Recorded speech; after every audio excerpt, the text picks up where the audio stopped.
Hello dear students, ਤੁਹਾਡਾ ਸਭ ਦਾ ਸਾਡੇ YouTube ਚੈਨਲ ਦੇ ਉੱਪਰ ਸਵਾਗਤ ਹੈ। ਸਾਡੇ ਚੈਨਲ ਨੂੰ ਸਬਸਕ੍ਰਾਈਬ ਜ਼ਰੂਰ ਕਰੋ। ਅਗਰ ਤੁਸੀਂ ਇਕਨੋਮਿਕਸ ਨਾਲ ਰਿਲੇਟਡ ਟੌਪਿਕਸ ਜੋ ਤੁਹਾਡੇ ਗ੍ਰੈਜੂਏਸ਼ਨ ਦੇ ਸਿਲੇਬਸ ਜਾਂ ਪੋਸਟ ਗ੍ਰੈਜੂਏਸ਼ਨ ਦੇ ਸਿਲੇਬਸ ਨਾਲ ਰਿਲੇਟਡ ਹੋ ਸਕਦੇ ਹੈ, ਉਹ ਸਭ ਟੌਪਿਕ ਅਸੀਂ ਆਪਣੇ ਚੈਨਲ ਦੇ ਉੱਪਰ ਉਹ ਟੌਪਿਕਸ ਦੇ ਉੱਪਰ ਵੀਡੀਓਜ਼ ਬਣਾ ਕੇ ਅਪਲੋਡ ਕਰਦੇ ਹਾਂ। ਤੁਸੀਂ ਉਹਨਾਂ ਦਾ ਫਾਇਦਾ ਲੈ ਸਕਦੇ ਹੋ ਸਾਡੇ ਚੈਨਲ ਨੂੰ ਸਬਸਕ੍ਰਾਈਬ ਕਰਕੇ। ਅੱਜ ਸਟੂਡੈਂਟ ਜੋ ਅਸੀਂ ਵੀਡੀਓ ਤੁਹਾਡੇ ਲਈ ਬਣਾਈ ਹੈ ਉਹ ਸਟੈਟਿਸਟਿਕਸ ਦੇ ਉੱਪਰ ਹੈ। ਇਸ ਦੇ ਵਿੱਚ ਅਸੀਂ ਸਟੈਟਿਸਟਿਕਸ ਦਾ ਮੀਨਿੰਗ, ਉਹਦੀ ਡੈਫੀਨੇਸ਼ਨ ਤੇ ਉਹਦੇ ਫੀਚਰਸ ਬਾਰੇ ਡਿਸਕਸ਼ਨ ਕਰਾਂਗੇ। ਤਾਂ ਸਟੂਡੈਂਟ ਜਦੋਂ ਵੀ ਆਪਾਂ ਸਟੈਟਿਸਟਿਕਸ ਦੀ ਗੱਲ ਕਰਦੇ ਆ ਨਾ, ਤਾਂ ਸਟੈਟਿਸਟਿਕਸ ਦੀ ਗੱਲ ਕਰਨ ਤੋਂ ਪਹਿਲਾਂ ਇਹ ਬੜਾ ਦੱਸਣਾ ਜ਼ਰੂਰੀ ਹੈ ਕਿ ਅਸੀਂ ਡੇ ਟੂ ਡੇ ਲਾਈਫ ਦੇ ਵਿੱਚ ਡੇਟਾ ਦੇ ਬਾਰੇ ਬੜਾ ਸੁਣਦੇ ਹਾਂ।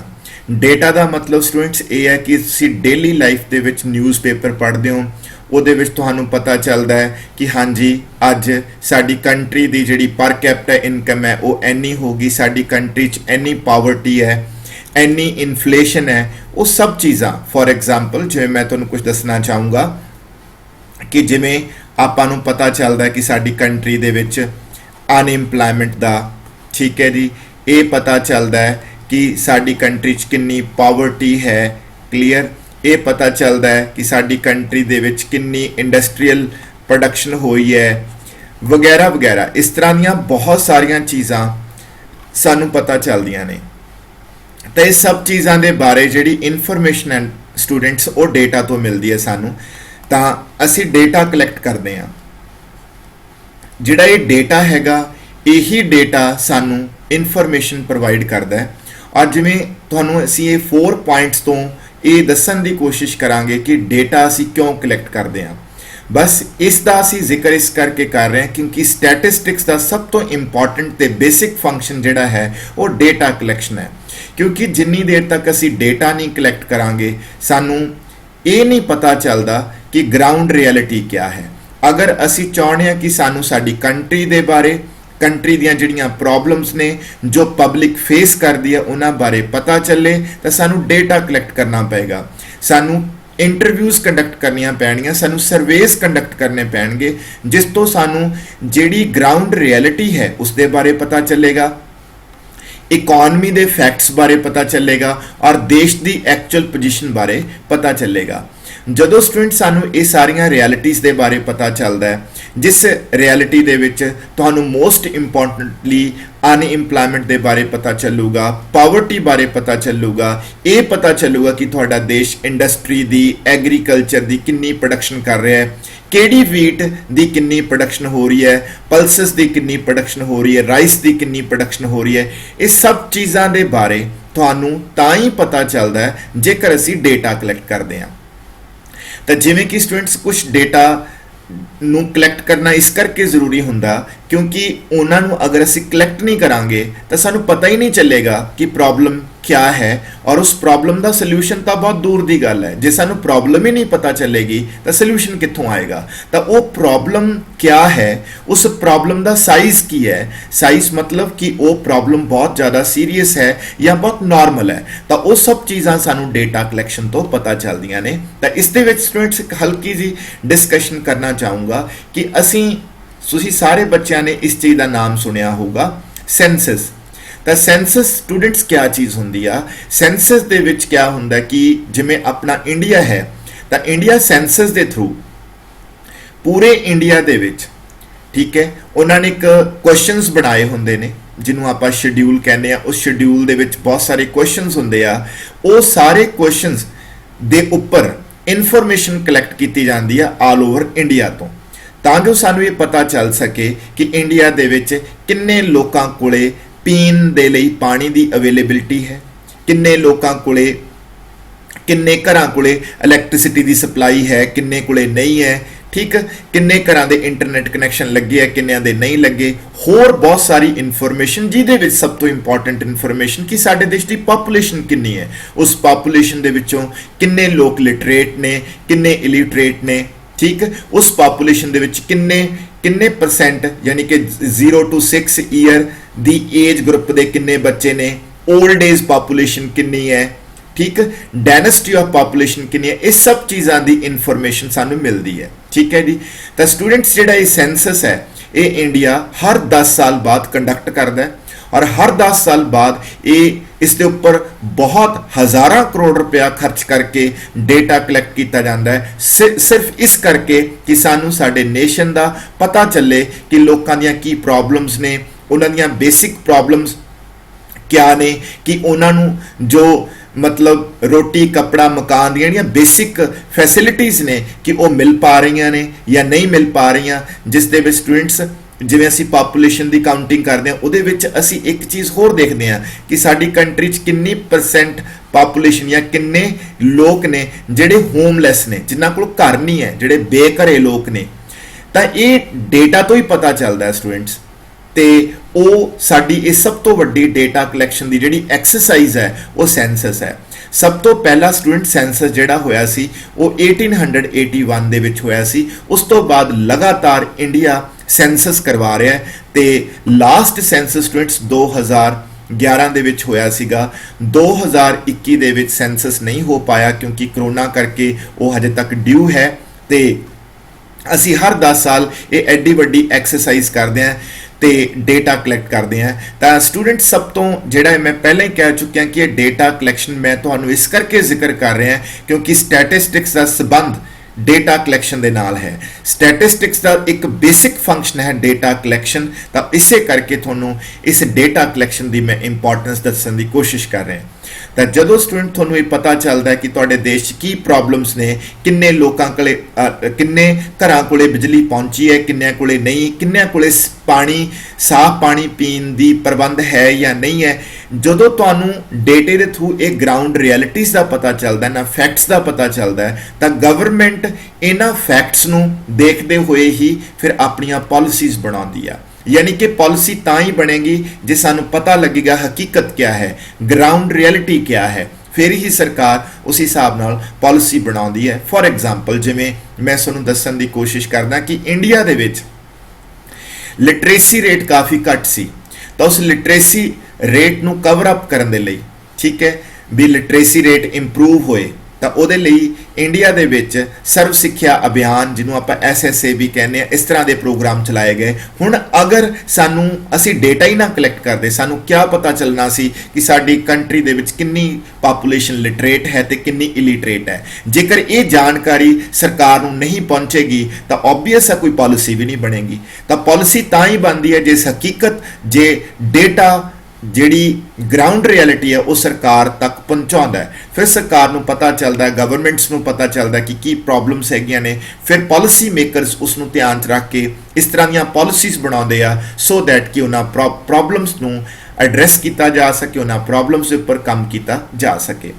ਇੱਕ ਸਟੂਡੈਂਟ ਸਭ ਤੋਂ ਇੰਪੋਰਟੈਂਟ ਚੀਜ਼ ਜਿਹੜੀ ਤੁਹਾਡੇ ਨਾਲ ਸ਼ੇਅਰ ਕਰਨੀ ਹੈ ਇਸ ਦੇ ਵਿੱਚ कि डेटा कलैक्शन की हैल्प दे नाल ना असी जो डेटा कलैक्ट करते जाने लगातार तो उस तो उहदी हैल्प नाल असी फॉरकास्टिंग कर सकते हैं।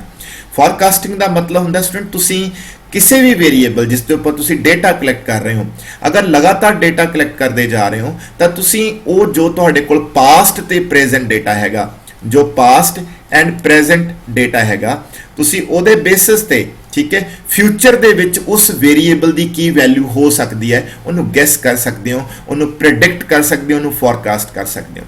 जिवें एग्जाम्पल के तौर पर मैं तुहानू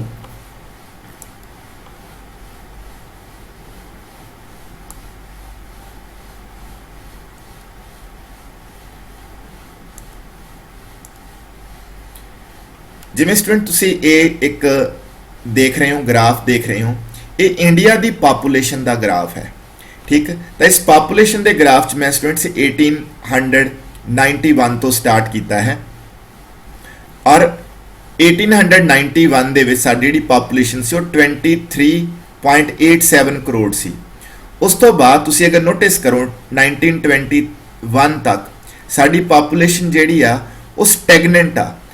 ठीक है जी, बट 1921 तो बाद साडी पापूलेशन लगातार की कर रही है स्टूडेंट्स, राइज कर रही है। देखो बहुत स्पीड नाल राइज कर रही है। ठीक है जी, क्लीयर। तो हुण इत्थे स्टूडेंट्स ये भी दसना चाहूँगा कि जदों असीं डेटा कलैक्ट करते हैं ना तो वो डेटा कलैक्शन तो बाद असीं उन्होंने एनालिसिस करके बहुत कुछ फाइंड आउट कर सकते हैं। जिवें कि मैं तुहानूं दसना चाहूँगा कि साडी हिस्टरी दे विच 1921 नूं, ठीक है, ईयर ऑफ ग्रेट डिवाइड भी कहते हैं, ईयर ऑफ ग्रेट डिवाइड। तो स्टूडेंट्स ये ईयर ऑफ ग्रेट डिवाइड क्यों बोलिया जाता है? बिकॉज बिफोर 1921 इंडिया की पॉपुलेशन स्टैगनेंट सी, बट आफ्टर 1921 इंडिया की पॉपुलेशन लगातार की कर रही है, इनक्रीज कर रही है। ठीक है, तो स्टूडेंट जो तुहाडे कोल इस तरह का डेटा है, ठीक है, तो तुसी इहदे बेसिस ते की कर सकते, जिवें हुण 2011 का डेटा तुहाडे कोल हैगा कि 2011 जिहड़ी पॉपुलेशन है वो 121.07 करोड़ है। ठीक है, तो इसदे ही बेसिस ते इहड़ा डेटा है, इहदे बेसिस ते तुसी ये गैस कर सकते हो कि what will be the population in 2041 या 2061। तो इन दिस वे जानी कि जो तुहाडे कोल डेटा होएगा तो तुसी स्टैटिस्टिक्स दी टैक्नीक्स नूं अप्लाई करके, जिस दे विच बहुत इंपॉर्टेंट टैक्नीक है जिसका नाम है रिग्रेशन है, ठीक है जी, क्लियर, रिग्रेशन है, उस दे बेसिस ते या तुहाडे कोल एक टाइम सीरीज एनालिसिस दियां टैक्नीक्स हैगियां ने, उन्हां दी हेल्प लैके, ठीक है, तुसी क्या कर सकते हो, गैस कर सकते हो, फ्यूचर का गैस कर सकते हो कि what will be the population in 2031, 2041 and 2061। तो स्टूडेंट जी ये प्रडिक्शन है ना, ये प्रडिक्शन बड़ी ही हैल्पफुल होंगी है पॉलिसी मेकर वास्ते, बिकॉज उन्होंने जो पता चलेगा कि हाँ जी इन फ्यूचर साड़ी एनी पॉपुलेशन हो सकती है, तो वो बेसिस ते प्लैनिंग कर सकणगे। तो जेडे अर्बन एरियाज हैगे है जिथे बहुत ज़्यादा मतलब कि पॉपुलेशन वधन करके अर्बन एरियाज कंसनट्रेट होंदी है पॉपुलेशन, तो वो अर्बन एरियाज दे विच जिहड़ी प्लैनिंग होंदी है, रोड्स की प्लैनिंग, ठीक है, सीवरेज सिस्टम की प्लैनिंग, तो उन्होंने बैटर वे नाल कीता जा सकता है। यानी कि जिहड़ा अर्बन इंफ्रास्ट्रक्चर है या वैसे इंफ्रास्ट्रक्चर है, उन्होंने असी अगर सानू पता चल जाए कि हाँ जी भी इन 2061 साड़ी जिहड़ी पॉपुलेशन है वो इन्नी हो जाएगी, तो असी उस हिसाब के नाल अपने देश का इंफ्रास्ट्रक्चर प्लान कर सकते हैं। सो इस करके जिहड़ी स्टैटिस्टिक्स है, स्टैटिस्टिक सब्जेक्ट है, ये काफ़ी अहमियत वाला सब्जेक्ट है। तो इस करके मैं तुहानू ये भी दसना चाहूँगा कि डेटा कलैक्शन तुसी नोटिस ही कर लिया होना कि कितना इंपॉर्टेंट है, क्योंकि विदाउट डेटा कलैक्शन तुसी कुछ भी नहीं कर सकते, तुहानू पता ही नहीं चलना कि चल की रहा है। हुण एक बच्चा अगर स्कूल जाता है, पढ़ के घर आ जाता है, अगर उसके टीचर उसका टेस्ट लेंदे है तो उसका रिपोर्ट कार्ड तैयार करते हैं, उस रिपोर्ट कार्ड तो ही पता चलता ना कि बच्चा कित्थे स्टैंड करता है, वो रिपोर्ट कार्ड उस बच्चे लिए डेटा है। ठीक है, तो इन दिस वे स्टूडेंट्स किसी भी कंट्री की प्रोग्रेस हो रही है या नहीं हो रही, ये सब चीज़ां डेटा तो ही पता चलता है। सो इन दिस वे असी डेटा नू बहुत इंपॉर्टेंट मानते हैं, जो कि स्टैटिस्टिक्स एक बहुत इंपॉर्टेंट फंक्शन है।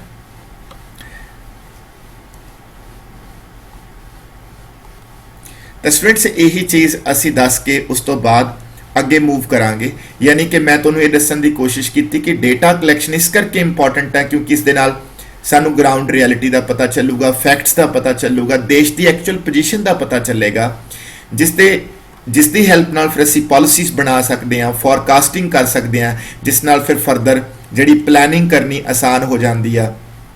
ठीक है, और एक लास्ट पॉइंट है स्टूडेंट जो बड़ा ही इंपॉर्टेंट आ, to deal with various types of crisis. देखो स्टूडेंट्स, डेटा कलैक्शन जो असी करते हैं तो असी किसी भी टाइप के क्राइसिस नू मैनेज करने दे विच बहुत ज़्यादा हैल्प हो जाती है। जिवें मैं एग्जाम्पल देना चाहूँगा कि कोरोना वायरस आया, ठीक है जी, कोरोना वायरस, तो कोरोना वायरस जिन्हों आप कोविड-19 ਦੇ ਨਾਮ ਨਾਲ ਵੀ ਜਾਣਦੇ हैं, तो स्टूडेंट्स कोविड-19 ਨੂੰ मैनेज ਕਰਨ ਦੇ ਲਈ, ठीक है, कि इस क्राइसिस ਦੇ ਨਾਲ ਨਜਿੱਠਿਆ ਜਾ ਸਕੇ, ਇਸ ਨੂੰ ਟੈਕਲ ਕੀਤਾ ਜਾ ਸਕੇ, ਤਾਂ ਉਸ ਦੇ ਲਈ ਸਭ ਤੋਂ ਇੰਪੋਰਟੈਂਟ ਰੋਲ ਡੇਟਾ ਨੇ ਪਲੇ ਕੀਤਾ। ठीक है जी, तो स्टूडेंट जिमें डे बाय डे इंडिया दे विच डेटा आ रहा सीगा कि इन्ने करोना केसिस मतलब कि हो गए, हुण इन्ने करोना केसिस हो गए, इन्ने हो गए, तो वो जिमें जिमें डेटा आ रहा सी तो इंडिया उस तरीके नाल अपनी प्लैनिंग कर पा रहा सी, ਉਸਨੂੰ ਇਹ ਵੀ ਪਤਾ ਚੱਲ ਪਾ ਰਿਹਾ ਸੀ ਕਿ ਕਿਹੜੇ ਏਰੀਆਜ਼ ਦੇ ਵਿੱਚ ਇਹ ਜ਼ਿਆਦਾ ਫੈਲ ਰਿਹਾ ਹੈ, ਠੀਕ ਹੈ, ਤੇ ਉਸ ਏਰੀਆਜ਼ 'ਚ ਉਵੇਂ ਉਸ ਹਿਸਾਬ ਨਾਲ ਜਿਹੜੇ ਲੋਕਡਾਊਨ ਜਿਹੜੇ ਸੀਗੇ ਉਹ ਪਲਾਨ ਕੀਤੇ ਗਏ।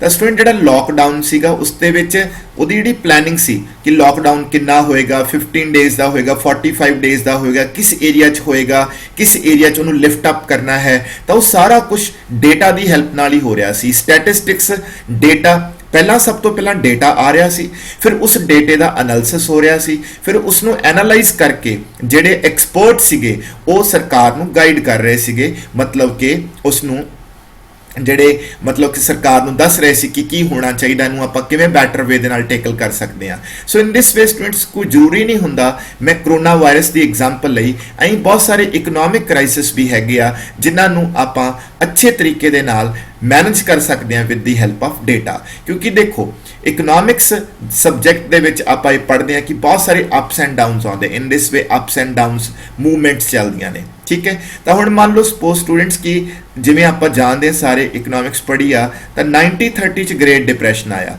1930 ਦਾ ਗ੍ਰੇਟ ਡਿਪਰੈਸ਼ਨ ਆਇਆ, ਉਸ ਤੋਂ ਬਾਅਦ ਵੀ ਨੋ ਡਾਊਟ ਕਿਉਂਕਿ ਸਾਈਕਲਿਕਲ ਫਲਕਚੁਏਸ਼ਨ ਚੱਲਦੀਆਂ ਰਹਿੰਦੀਆਂ ਨੇ, ਠੀਕ ਹੈ। ਅਪਸ ਐਂਡ ਡਾਊਨਸ ਮੂਵਮੈਂਟਸ ਹਰ ਇੱਕ ਇਕਨੋਮੀ ਦਾ ਇੱਕ ਇੰਟੀਗਰਲ ਪਾਰਟ ਹੈ, ਇੱਕ ਬਹੁਤ ਹੀ ਅਨਿੱਖੜਵਾਂ ਅੰਗ ਹੈ, ਮਤਲਬ ਕਿ ਇਹਨਾਂ ਨੇ ਹੋਣਾ ਹੀ ਹੁੰਦਾ।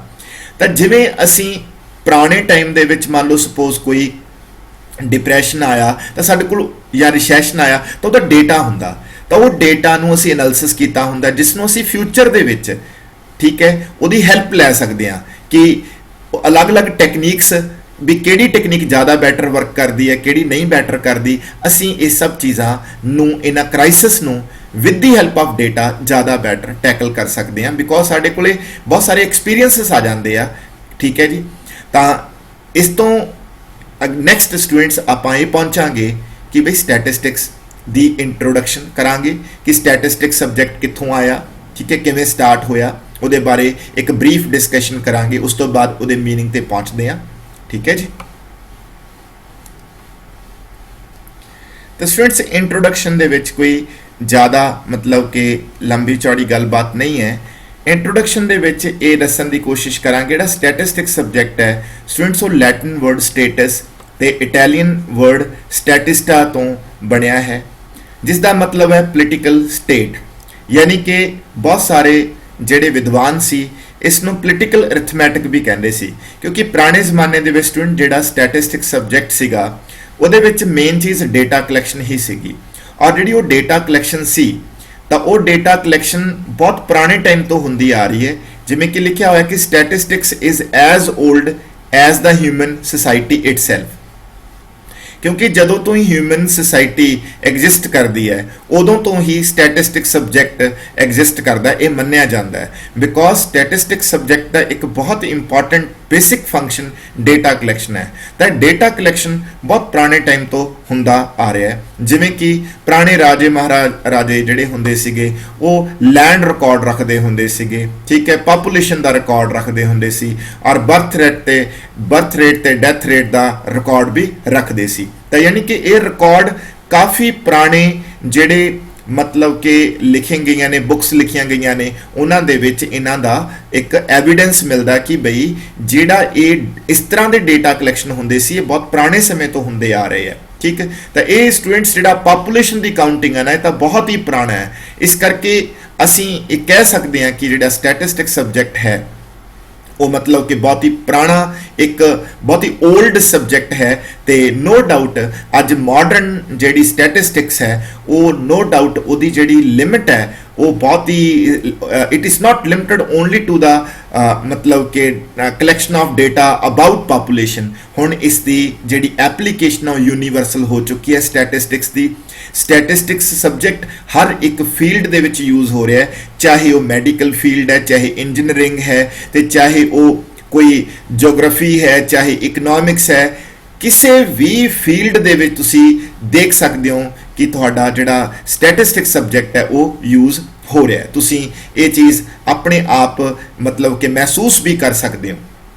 इस करके मॉडर्न जी स्टैटिस्टिक्स है बस इन्ना कि वो सिर्फ पॉपूलेशन काउंटिंग तक लिमिटेड नहीं रहेगी, उसकी जी हुण फील्ड्स ने वो बहुत ही ज़्यादा वास्ट हो चुकियां ने। तो असीं इहदे लई एक वर्ड बोल सकते हैं कि स्टैटिस्टिक्स एक इहो जिहा सबजैक्ट है जिसकी यूनीवर्सल एप्लीकेशन है। ठीक है जी। उस तो बाद स्टूडेंट्स मैं तुहानूं एक जनरल जा मीनिंग दसूंगा कि वट इज स्टैटिस्टिक्स। ठीक है, स्टैटिस्टिक्स की एक प्रॉपर डेफिनेशंस भी ने, असी उस ते भी पहुंचांगे, पर पहला जो मैं तुहानूं स्टैटिस्टिक्स सबजैक्ट का एक इंट्रोडक्शन कराया या उस दे बारे जो पहला तुहानूं गलबात कीती, तां उस गलबात दे थ्रू आपां एक स्टैटिस्टिक्स का मीनिंग दस सकते हैं कि स्टैटिस्टिक्स एक इहो जिहा सबजैक्ट है जिस सबजैक्ट दे विच स्टूडेंट्स आपां कह सकते हैं कि ਅਸੀਂ ਕੀ ਕਰਦੇ ਹਾਂ, डिस्प्ले करते हैं, display of facts and figures. यानी कि स्टैटिस्टिक्स की कर दिया, फैक्ट्स एंड फिगर्स ਨੂੰ डिस्प्ले कर दिया, और वो फैक्ट्स एंड फिगर्स जिन्होंने डिस्प्ले कर दिया ना, तो की पता चलता है, that help us to know the magnitude and trend of variables on the basis of which appropriate policies can be frame. तो जिवें स्टूडेंट्स मैं तुहानूं दस्सिया कि जिहड़ी स्टैटिस्टिक्स दा काम की है, फैक्ट्स एंड फिगर्स ਨੂੰ डिस्प्ले करना। ठीक, तो फिर असी उन्हां फैक्ट्स एंड फिगर्स ਨੂੰ देख के यह अंदाज़ा लगा सकते हैं कि बई जो वो डेटा है, जो भी वेरीएबल की वैल्यू आ रही है, उसका साइज पता चल जाता सानू। मैग्नीट्यूड का मतलब होंगे स्टूडेंट साइज। ठीक है, तो साइज पता चल जाता है, उसका ट्रेंड पता चल जाता है। ट्रेंड का मतलब होंगे स्टूडेंट्स कि भी वो चीज़ कोई भी वेरीएबल, मान लो सपोज जिवें पॉपूलेशन है, तो पॉपूलेशन के ट्रेंड तो की मतलब होएगा, पॉपूलेशन के ट्रेंड तो मतलब होएगा कि over the period of time कि तुहाडी जिहड़ी पॉपूलेशन है वो इंक्रीज कर रही है या फॉल कर रही है या स्टैगनेंट आ। तो इतों मतलब स्टैटिस्टिक्स तो ये सब चीज़ां सानूं पता चलदियां ने। ठीक, ये चीज़ां जो पता चलदियां ने तो असीं इन्हां दे बेसिस ते फिर पॉलिसीज बना सकते हैं। ठीक है जी। तो असीं एक कह सकते हैं कि जिहड़ा स्टैटिस्टिक्स है ना, वो एक टूल आ। स्टैटिस्टिक्स एक टेक्नीक है, एक टूल आ in the hands of mankind, जिहड़ा कि ह्यूमन बीइंग कोले एक मतलब कि टूल आ जिस दे नाल की कर सकदा, ट्रांसलेट करदा है। किस चीज़ को ट्रांसलेट करता है, complex facts no into simple and understandable form. यानी कि स्टैटिस्टिक्स एक इहो जिहा सबजैक्ट आ जो कि कंपलैक्स फैक्ट्स नो बहुत ही सिंपल ते अंडरस्टैंडेबल फॉर्म च कन्वर्ट कर दिंदा है। फॉर एग्जाम्पल जिवें स्टूडेंट्स मान लो इंडिया है, इंडिया एक बहुत बड़ा कंट्री है। ठीक है जी, क्लीयर। इसकी पॉपूलेशन जे आपां, क्योंकि देखो सेंसस तो नहीं होया, बट रफली असी बोलीए तो यदि जी पॉपूलेशन है स्टूडेंट्स 135 करोड़, 135 करोड़ यदि पॉपूलेशन है। ठीक है जी। तो हुण अगर असी इंडिया नू किसी कंट्री नाल कंपेयर करना हो, सपोज करो असी यूएसए नाल कंपेयर करना है। ठीक है जी। तो हुण यूएसए की पॉपूलेशन जिहड़ी है वो नो डाउट इंडिया तो घट आ, 40 करोड़ के आस-पास। इंडिया की पॉपूलेशन 135 करोड़ के आस-पास। तो हुण इन्हां दोनों कंट्रीज़ नूं असी कंपेयर करना होवे तो with the help of statistics असी एक मिनट च कंपेयर कर सकते हैं। जिवें कि साडे कोल बहुत इंपॉर्टेंट कॉन्सैप्ट है, एक बहुत ही इंपॉर्टेंट टूल है, that is per capita income. तुसीं क्या करो, पर कैपिटा इनकम कैलकुलेट करो इंडिया की ते यूएसए की, तो तुसीं बहुत ही थोड़े टाइम दे विच बहुत ही सिंपल जी टर्म दे नाल दोनों कंट्रीज़ का कंपैरिजन कर लोगे। ठीक है जी। तो इन दिस वे स्टैटिस्टिक्स का आही काम है। स्टैटिस्टिक्स क्या कर दी है, एवरेज नू फाइंड आउट करके बहुत सारे नंबर्स नू रिप्रजेंट करने लई वन नंबर जिहड़ा है वो फाइंड आउट करके दे दिंदी है। इन दिस वे स्टैटिस्टिक्स की हैल्प नाल जिहड़ा बहुत ही ज़्यादा मतलब कि तुहाडे कोल हाई मैग्नीट्यूड का डेटा हुंदा है, बहुत ही ज़्यादा वॉल्यूमिनस डेटा हुंदा, उन्होंने ये बहुत ही सिंपल तरीके नाल प्रेजेंट कर दिंदी है, जिसनों सानू समझण दे विच भी आसानी हुंदी है, तो असी उसनों समझ के पॉलिसीज़ वगैरह भी आसानी नाल बना सकते हैं। ठीक है जी। तो इत्थे मैं स्टूडेंट्स तुहानूं एक चार्ट दिखाना चाहूँगा जिथों तुहानूं ट्रेंड का जिहड़े वर्ड्स आए ने, ट्रेंड, मैग्नीट्यूड, इन्हां दा पता चलेगा। ठीक है जी। जिवें देखो स्टूडेंट्स ये टेबल है तुहाडे सामने, इस टेबल दे विच तुसीं बड़ी इंपॉर्टेंट चीज़ नोटिस करोगे। देखो ये डेटा डिसेबिलिटी का डेटा है। ठीक है जी, क्लीयर। तो स्टूडेंट्स डिसेबिलिटी का डेटा हैगा, तुहानूं मैं दिखाना है। आ देखो इन इंडिया 2011 का डेटा स्टूडेंट्स। तो ये ना बड़ी देखो डिटेल जानकारी दी गई है भी इंडिया जिहड़ी डिसेबिलिटी हैगी है ਉਹ in seeing, in hearing, in speech, in movement, mental retardation, mental illness ਤੇ ਟੋਟਲ ਕਿੰਨੇ ਡਿਸੇਬਲ ਲੋਕ ਹੈਗੇ ਆ। ਤੇ ਇਹ ਸਭ ਚੀਜ਼ਾਂ ਤੋਂ ਸਟੂਡੈਂਟਸ ਤੁਹਾਨੂੰ ਕਿੰਨੀ ਡਿਟੇਲਡ ਇਨਫੋਰਮੇਸ਼ਨ ਮਿਲ ਗਈ, ਠੀਕ ਹੈ, ਜਿਹਦੇ ਬੇਸਿਸ ਤੇ ਤੁਸੀਂ ਕੋਈ ਵੀ ਪਾਲਿਸੀ ਬਣਾ ਸਕਦੇ ਹੋ। ਤੇ ਫਿਰ ਸਟੂਡੈਂਟਸ ਤੁਸੀਂ ਇੱਕ ਗੱਲ ਇਹ ਵੀ ਨੋਟਿਸ ਕਰਿਓ, ਇਹ ਸਿਰਫ 2011 ਦਾ ਡੇਟਾ, ਠੀਕ ਹੈ। ਅਸੀਂ ਸਾਡੇ ਇੰਡੀਆ ਦਾ ਡਿਸੇਬਿਲਿਟੀ ਦਾ ਡੇਟਾ ਜਿਹੜਾ ਹੈਗਾ ਉਹ 91 ਦਾ ਵੀ ਹੋਏਗਾ, ਠੀਕ ਹੈ ਜੀ। ਉਸ ਤੋਂ ਬਾਅਦ 1981 ਦਾ ਵੀ ਹੋਏਗਾ, ਠੀਕ ਹੈ। ਫਿਰ 2001 ਦਾ ਵੀ ਹੈ ਸਾਡੇ ਕੋਲ, 2011 ਦਾ ਵੀ ਹੈ। ਤਾਂ ਇਹ ਜਦੋਂ ਸਾਡੇ ਕੋਲ ਹਰ 10 ਸਾਲ ਦਾ ਡੇਟਾ ਆਏਗਾ ਤਾਂ ਉਹ ਸਾਨੂੰ ਇਹ ਵੀ ਪਤਾ ਲੱਗੇਗਾ ਕਿ ਸਾਡੀ ਕੰਟਰੀ ਦੇ ਵਿੱਚ ਨੰਬਰ ਆਫ ਡਿਸੇਬਲ ਪਰਸਨ ਜਿਹੜੇ ਆ ਉਹ ਇਨਕਰੀਜ਼ ਕਰ ਰਹੇ ਹੈ ਜਾਂ ਡਿਕਰੀਜ਼ ਕਰ ਰਹੇ ਹੈ। ਜਾਂ ਤੁਹਾਨੂੰ ਇਹ ਵੀ ਪਤਾ ਚੱਲ ਜਾਏਗਾ ਵੀ ਕਿਸ ਟਾਈਪ ਦੀ ਡਿਸੇਬਿਲਿਟੀ ਜਿਹੜੀ ਆ ਇੰਡੀਆ 'ਚ ਰਾਈਜ਼ ਕਰ ਰਹੀ ਹੈ, ਕਿਸ ਟਾਈਪ ਦੀ ਫਾਲ ਕਰ ਰਹੀ ਹੈ। ਕਿ ਇਨ ਮੂਵਮੈਂਟ ਵਾਲੇ ਲੋਕ ਪਹਿਲਾਂ ਨਾਲੋਂ ਜ਼ਿਆਦਾ ਵੱਧ ਰਹੇ ਹੈ ਜਾਂ ਮੈਂਟਲ ਰਿਟਾਰਡੇਸ਼ਨ ਵਾਲੇ ਜ਼ਿਆਦਾ ਵੱਧ ਰਹੇ ਹੈ ਜਾਂ ਇਨ ਸਪੀਚ ਪ੍ਰੋਬਲਮ ਲੋਕਾਂ ਦੀ ਜ਼ਿਆਦਾ ਆ ਰਹੀ ਹੈ, ਡਿਸੇਬਲ ਲੋਕ ਇਨ ਸਪੀਚ ਜ਼ਿਆਦਾ ਵੱਧ ਰਹੇ ਹੈ। ਤਾਂ ਇਨ ਦਿਸ ਵੇ ਤੁਸੀਂ ਡੇਟਾ ਨੂੰ ਅੰਡਰਸਟੈਂਡ ਕਰਕੇ ਪ੍ਰੋਪਰ ਐਕਸ਼ਨ ਲੈ ਸਕਦੇ ਹੋ। ਜਿਵੇਂ ਸਟੂਡੈਂਟਸ ਮੈਂ ਬਹੁਤਾ ਤਾਂ ਨਹੀਂ ਤੁਹਾਨੂੰ ਆਪਾਂ ਇਸ 'ਤੇ ਡਿਟੇਲ ਚਾਹੁੰਦੇ, ਪਰ ਮੈਂ ਤੁਹਾਨੂੰ ਇੱਕ ਗੱਲ ਦੱਸ ਸਕਦਾ, ਅਗਰ ਇਹ ਡੇਟਾ ਨਾ ਹੋਵੇ ਤਾਂ ਗਵਰਨਮੈਂਟ ਨੂੰ ਨਹੀਂ ਪਤਾ ਚੱਲੂਗਾ ਕਿ ਸਾਡੀ ਕੰਟਰੀ ਦੇ ਵਿੱਚ ਕਿੰਨੇ ਲੋਕ ਡਿਸੇਬਲ ਨੇ।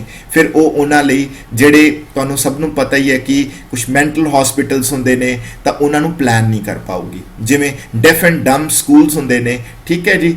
ਤਾਂ ਉਹਨਾਂ ਸਭ ਦੇ ਲਈ ਜ਼ਰੂਰੀ ਹੈ ਉਸ ਤਰ੍ਹਾਂ ਦਾ ਇਨਫਰਾਸਟ੍ਰਕਚਰ ਕ੍ਰੀਏਟ ਕਰਨ ਦੇ ਲਈ ਜ਼ਰੂਰੀ ਹੈ ਕਿ ਸਾਨੂੰ ਇਹ ਪਤਾ ਚੱਲੇ ਕਿ ਹਾਂਜੀ ਇਹ ਸਭ ਕੁਝ ਕਿੰਨਾ ਹੈ ਤੇ ਟਾਈਮ ਦੇ ਹਿਸਾਬ ਨਾਲ ਕਿਹੜੀ ਚੀਜ਼ ਵੱਧ ਰਹੀ ਹੈ, ਕਿਹੜੀ ਘਟ ਰਹੀ ਹੈ। ਤੇ ਇਸ ਦੇ ਨਾਲ ਨਾ ਸਰਕਾਰ ਨੂੰ ਇਹ ਵੀ ਪਤਾ ਚੱਲਦਾ ਕਿ ਵੀ ਅਸੀਂ ਅਗਰ ਮੰਨ ਲਓ suppose just for example students ਕਿ 1951 ਦੇ ਵਿੱਚ, ਠੀਕ ਹੈ ਜੀ, ਮੰਨ ਲਓ ਸਪੋਜ਼ ਕਿ ਜਿਹੜੀ ਮੈਂਟਲ ਰਿਟਾਰਡੇਸ਼ਨ ਜਿਹੜੀ ਸਪੋਜ਼ ਕਰੋ ਮੈਂਟਲ ਇਲਨੈਸ ਤੇ ਮੈਂਟਲ ਰਿਟਾਰਡੇਸ਼ਨ ਦੀ ਜਿਹੜੀ ਡਿਸੇਬਿਲਿਟੀ ਸੀ ਮੰਨ ਲਓ ਸਭ ਤੋਂ ਜ਼ਿਆਦਾ ਸੀ। ਸਪੋਜ਼ ਕਰੋ ਗਵਰਨਮੈਂਟ ਨੇ ਕੋਈ ਉਹਨੂੰ ਟੈਕਲ ਕਰਨ ਵਾਸਤੇ ਕੋਈ ਪ੍ਰੋਗਰਾਮ ਚਲਾ ਲਿਆ। ਉਸ ਤੋਂ ਬਾਅਦ 1961 ਦਾ ਡੇਟਾ ਕਲੈਕਟ ਹੋਏਗਾ, ਫਿਰ 71, ਫਿਰ 81 ਐਂਡ ਫਿਰ ਸੋ ਔਨ।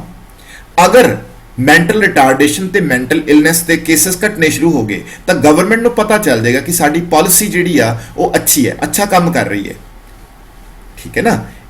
ਇਨ ਦਿਸ ਵੇ ਜਿਹੜਾ ਇਹ ਸਾਰਾ ਸਟੈਟਿਸਟਿਕਸ ਦਾ ਸਾਰਾ ਮਤਲਬ ਕਿ ਹੈ ਸਬਜੈਕਟ, ਇਹ ਸਾਨੂੰ ਬੜੀ ਹੈਲਪ ਕਰਦਾ ਹੈ। ਔਰ ਉਹ ਮੈਂ ਵਾਰ-ਵਾਰ ਤੁਹਾਨੂੰ ਇਹ ਚੀਜ਼ਾਂ ਦੇ ਉੱਪਰ ਫੋਕਸ ਕਰ ਰਿਹਾ ਕਿ ਬਈ ਇਹ ਜਿਹੜੀਆਂ ਚੀਜ਼ਾਂ ਹੁੰਦੀਆਂ ਨੇ ਸਟੈਟਿਸਟਿਕਸ ਦੀ ਹੈਲਪ ਨਾਲ ਪਾਲਿਸੀਜ਼ ਬਣਾਉਣੀਆਂ ਬਹੁਤ ਆਸਾਨ ਹੁੰਦੀਆਂ ਨੇ, ਠੀਕ। ਤੇ ਇੱਕ ਚੀਜ਼ ਮੈਂ ਸਟੂਡੈਂਟ ਤੁਹਾਨੂੰ ਹੋਰ ਡੇਟਾ ਡਿਸਪਲੇ ਕਰਨ ਦੀ ਕੋਸ਼ਿਸ਼ ਕਰੂੰਗਾ ਸਮਝਾਉਣ ਦੀ, ਤਾਂ ਉਹ ਵੀ ਦੇਖੋ। ਤਾਂ ਸਟੂਡੈਂਟਸ ਇੱਥੇ ਇੱਕ ਚੀਜ਼ ਦੱਸਣਾ ਚਾਹੂੰਗਾ ਕਿ ਜਿਵੇਂ ਤੁਸੀਂ ਨੋਟਿਸ ਕੀਤਾ ਕਿ ਇਹ ਇੰਡੀਆ ਦੀ ਪਾਪੂਲੇਸ਼ਨ ਦਾ ਡੇਟਾ ਜਿਹਦੇ ਬਾਰੇ ਮੈਂ ਪਹਿਲਾਂ ਵੀ ਤੁਹਾਡੇ ਨਾਲ ਡਿਸਕਸ ਕਰ ਚੁੱਕਿਆ, ਠੀਕ ਹੈ। ਆਹ ਡੇਟਾ ਹੈ ਤਾਂ ਤੁਸੀਂ ਦੇਖੋ ਤੇ ਇੱਥੇ ਦੇ ਸਟੂਡੈਂਟਸ ਮੰਨ ਲਓ 1947 ਆਏਗਾ ਜਿੱਥੇ ਸਾਡਾ ਇੰਡੀਆ ਆਜ਼ਾਦ ਹੁੰਦਾ ਹੈ, ਠੀਕ ਹੈ ਜੀ। ਤਾਂ ਤੁਸੀਂ ਇੱਕ ਚੀਜ਼ ਨੋਟਿਸ ਕਰੋ ਸਟੂਡੈਂਟਸ ਜਿਹੜੀ ਸਭ ਤੋਂ ਇੰਪੋਰਟੈਂਟ ਆ, ਇਹ ਤਿੰਨ ਤੁਸੀਂ ਬਣਾਓ। ਇੱਥੇ ਤਾਂ ਤੁਹਾਡੀ ਪਾਪੂਲੇਸ਼ਨ ਜਿਹੜੀ ਹੈਗੀ ਸਟੈਗਨੈਂਟ ਆ, ਠੀਕ ਹੈ, ਬਿਫੋਰ 1921 ਔਰ 21 ਤੋਂ ਲੈ ਕੇ 47 ਤੱਕ ਜਿਹੜਾ ਰਾਈਜ਼ ਆ ਪਾਪੂਲੇਸ਼ਨ ਦਾ ਉਹ ਕੋਈ ਬਹੁਤਾ ਜ਼ਿਆਦਾ ਨਹੀਂ ਹੈਗਾ, ਮਤਲਬ ਪਾਪੂਲੇਸ਼ਨ ਰਾਈਜ਼ ਕਰ ਰਹੀ ਹੈ ਬਟ ਰਾਈਜ਼ ਠੀਕ ਹੈ। ਬਟ ਆਫਟਰ ਦੀ ਜਿਹੜੀ ਸਟੂਡੈਂਟਸ ਹੈਗੀ ਹੈ ਮਤਲਬ ਇੰਡੀਪੈਂਡੈਂਸ ਪਾਪੂਲੇਸ਼ਨ ਦਾ ਜਿਹੜਾ ਰਾਈਜ਼ ਆ ਨਾ ਉਹ ਕਾਫੀ ਸਪੀਡ ਆ, ਮਤਲਬ ਕਾਫੀ ਸ਼ਾਰਪਲੀ ਰਾਈਜ਼ ਕਰ ਰਹੀ ਹੈ ਸਾਡੀ ਪਾਪੂਲੇਸ਼ਨ। ਤਾਂ ਇਸੇ ਹੀ ਡੇਟਾ ਨੂੰ ਦੇਖਦੇ ਹੋਏ ਸਟੂਡੈਂਟ ਸਾਡੀ ਕੰਟਰੀ ਦੇ ਵਿੱਚ ਇਹ ਜੋ ਲੱਗਿਆ ਕਿ ਪਾਪੂਲੇਸ਼ਨ ਦੇ ਲਈ ਵੀ ਕੁਝ ਹੋਣਾ ਚਾਹੀਦਾ ਹੈ ਤਾਂ ਅਸੀਂ ਇੱਕ ਫੈਮਿਲੀ ਪਲੈਨਿੰਗ ਜਿਹੜਾ ਮਤਲਬ ਕਿ ਪ੍ਰੋਗਰਾਮ ਸੀ ਫੈਮਿਲੀ ਪਲੈਨਿੰਗ ਦਾ ਉਹ ਲਾਂਚ ਕੀਤਾ ਸੀਗਾ। ਇਹ ਇਸੇ ਕਰਕੇ ਹੀ ਕੀਤਾ ਗਿਆ ਸੀ ਸੋ ਦੈਟ ਕਿ ਜਿਹੜੀ ਪਾਪੂਲੇਸ਼ਨ ਹੈ ਉਹਨੂੰ ਉਹਦੀ ਜਿਹੜੀ ਗਰੋਥ ਰੇਟ ਆ ਉਹਨੂੰ ਕੰਟਰੋਲ ਕੀਤਾ ਜਾ ਸਕੇ, ਯਾਨੀ ਕਿ ਜਿਹੜੇ ਬੱਚੇ ਨੇ ਉਹ not by chance but by choice ਹੋਣੇ ਚਾਹੀਦੇ ਆ, ਇਸ ਤੇ ਗੱਲ ਤੇ ਫੋਕਸ ਕੀਤਾ ਗਿਆ ਸੀ। ਤਾਂ ਇਹ ਸਭ ਚੀਜ਼ਾਂ ਸਾਨੂੰ ਡੇਟਾ ਹੀ ਕਨਵੇ ਕਰਦਾ ਹੈ। ਫਿਰ ਅਸੀਂ ਉਹਨੂੰ ਹੀ ਦੇਖਦੇ ਹੋਏ ਜਿਵੇਂ ਕਿ ਮੈਂ ਗੱਲ ਕੀਤੀ ਸੀ ਕਿ ਬਈ ਡੈਫੀਨੇਸ਼ਨ ਦੇ ਵਿੱਚ ਕਿ ਡਿਸਪਲੇ ਆਫ ਫੈਕਟਸ, ਤਾਂ ਆਹ ਫੈਕਟਸ ਹੈ ਸਟੂਡੈਂਟਸ, ਪਾਪੂਲੇਸ਼ਨ ਦਾ ਡੇਟਾ ਇੱਕ ਸਾਡੇ ਸਾਹਮਣੇ ਫੈਕਟ ਹੋ ਗਿਆ। ਮੈਗਨੀਟਿਊਡ ਆ ਵੈਲਿਊ ਹੈ, ਦੇਖੋ ਜਿਵੇਂ ਮੈਗਨੀਟਿਊਡ ਵੈਲਿਊ ਵੱਧ ਰਹੀ ਆ, ਠੀਕ ਹੈ, ਤਾਂ ਜਿਵੇਂ ਸਾਡੀ ਪਾਪੂਲੇਸ਼ਨ ਤੁਹਾਨੂੰ ਪਤਾ ਚੱਲ ਜੂਗਾ ਵੀ ਹਾਂ ਬਹੁਤ ਜ਼ਿਆਦਾ ਇੱਕ ਇਸ ਲੈਵਲ ਤੇ ਪਹੁੰਚ ਗਈ ਕਿ ਇਹ ਅਨਮੈਨੇਜੇਬਲ ਹੈ, ਠੀਕ। ਤਾਂ ਉਸੇ ਹਿਸਾਬ ਨਾਲ ਫਿਰ ਅਸੀਂ ਪਾਲਿਸੀਜ਼ ਨੂੰ ਬਣਾ ਸਕਦੇ ਹਾਂ, ਠੀਕ ਹੈ ਜੀ। ਔਰ ਇਹਦੇ ਵਿੱਚ ਹੀ ਸਟੂਡੈਂਟਸ ਮੈਂ ਇੱਕ ਚੀਜ਼ ਹੋਰ ਦੱਸਣਾ ਚਾਹੂੰਗਾ ਕਿ ਜਿਵੇਂ ਹੁਣ ਇਨਫਲੇਸ਼ਨ ਰੇਟ ਹੁੰਦੀ ਹੈ, ਠੀਕ ਹੈ ਜੀ, ਕਲੀਅਰ ਨਾ। ਜਿਵੇਂ ਇਨਫਲੇਸ਼ਨ ਰੇਟ ਆ, ਜਿਹਨੂੰ ਆਪਾਂ ਮਹਿੰਗਾਈ ਦਰ ਕਹਿ ਦਿੰਦੇ ਆ, ਠੀਕ ਹੈ। ਤਾਂ ਇਨਫਲੇਸ਼ਨ ਰੇਟ ਨੂੰ ਜਦੋਂ ਕੈਲਕੂਲੇਟ ਕੀਤਾ ਜਾਂਦਾ ਤਾਂ ਉਹਦੇ ਨਾਲ ਤੁਹਾਡੇ ਕੋਲ ਫਿਰ ਫਿਗਰ ਆਉਂਦੀ ਹੈ, ਮੰਨ ਲਓ 4% ਦੀ ਫਿਗਰ ਆ ਗਈ, ਠੀਕ ਹੈ, ਵੀ ਇਨਫਲੇਸ਼ਨ 4% ਹੈ।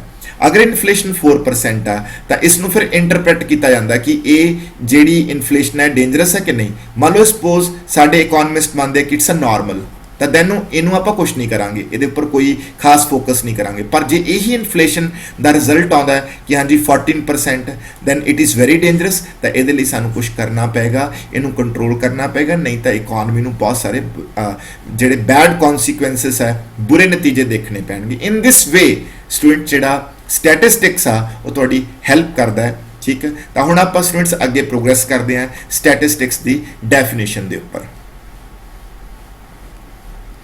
ਤਾਂ ਡੈਫੀਨੇਸ਼ਨ ਦੇ ਵਿੱਚ ਸਟੂਡੈਂਟਸ ਕਿਆ ਹੋਊਗਾ ਕਿ ਜਿਹੜੀ ਸਟੈਟਿਸਟਿਕਸ ਹੈਗੀ ਹੈ, ਠੀਕ ਹੈ ਜੀ, ਕਲੀਅਰ।